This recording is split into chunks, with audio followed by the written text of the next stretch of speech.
In English, some verbs ending with the letter Y change their spelling when turning into the past tense.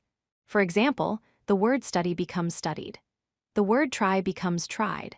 Understanding this pattern helps in writing correct past tense forms of many regular verbs. When a verb ends with a consonant followed by the letter Y, change the Y to I and add ED to make it past tense. For instance, study becomes studied, try becomes tried, copy becomes copied, and cry becomes cried. Remember, the key is what letter comes right before the Y.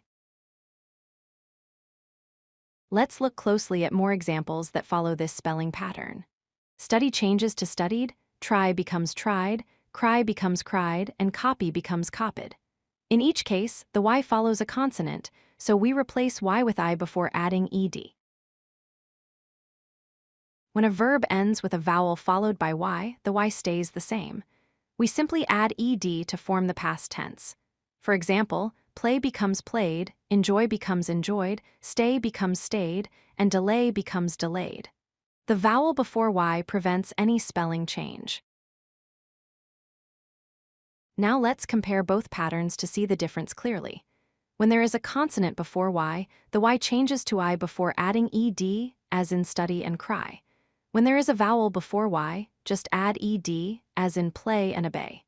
Paying attention to the letter before Y helps you choose the right spelling every time. To decide whether Y should change to IED, check the letter just before Y if that letter is a consonant, change Y to I and add ED if that letter is a vowel. Just add ED, for example, cry becomes cried and play becomes played. The pattern depends on the combination of letters at the end of the verb. Let's practice together. Think of the past tense forms of these verbs. Try becomes tried, play becomes played, cry becomes cried, stay becomes stayed, and copy becomes copied. Saying them aloud helps you remember which verbs follow each rule. Remember these key points. If a verb ends with a consonant plus Y, change Y to I and add ED if a verb ends with a vowel plus Y. Just add ED, always check the letter before Y to know which rule to use. Understanding this pattern makes English spelling easier and more natural. If you like this video, hit that like button and don't forget to subscribe. Visit codelucky.com for more such useful content.